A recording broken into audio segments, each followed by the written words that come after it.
Cinema যেগুলো ইন্ডিয়াতে ban করা হয়েছে।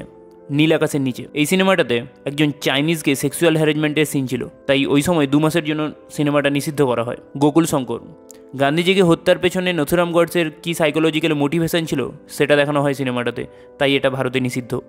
গরম হাওয়া, ভারত ভাগের সময় একটা মুসলিম ফ্যামিলির গল্প দেখানো হয়েছিল এই সিনেমাটাতে, এটা সেন্সর বোর্ড থেকে 8 মাস রিলিজ করতে দেওয়া হয়নি। আঁধি, এটা একটা পলিটিক্যাল ড্রামা, 1975-এ রিলিজ করে, কিন্তু এমার্জেন্সির সময় এটাকে ব্যান করে দেওয়া হয়, পরে 1977-এ এটা রিলিজ হয়। কিস্সা কুরসিকা, এটা একটা পলিটিক্যাল স্যাটায়ার ফিল্ম, 1977-এ রিলিজ করার কথা ছিল, কিন্তু সেন্সর বোর্ড অফিস থেকে এর সব প্রিন্টস আর কপিজ চুরি করে জ্বালিয়ে দেওয়া হয়। সিকিম, এটা 1971 সালে রিলিজ করে, কিন্তু 1975 সালে সিকিম ভারতের অংশ হয়ে যাওয়ার পর এটাকে ব্যান করে দেওয়া হয়। Indiana Jones and the Temple of Doom, এটা ইন্ডিয়াতে কিছুটা সময়ের জন্য ব্যান ছিল, কারণ এই সিনেমাটার একটা দৃশ্যে দেখানো হয়েছিল যে ইন্ডিয়ার একটা উপজাতি বাঁদরের ঘিলু মানে ব্রেনকে খাচ্ছে।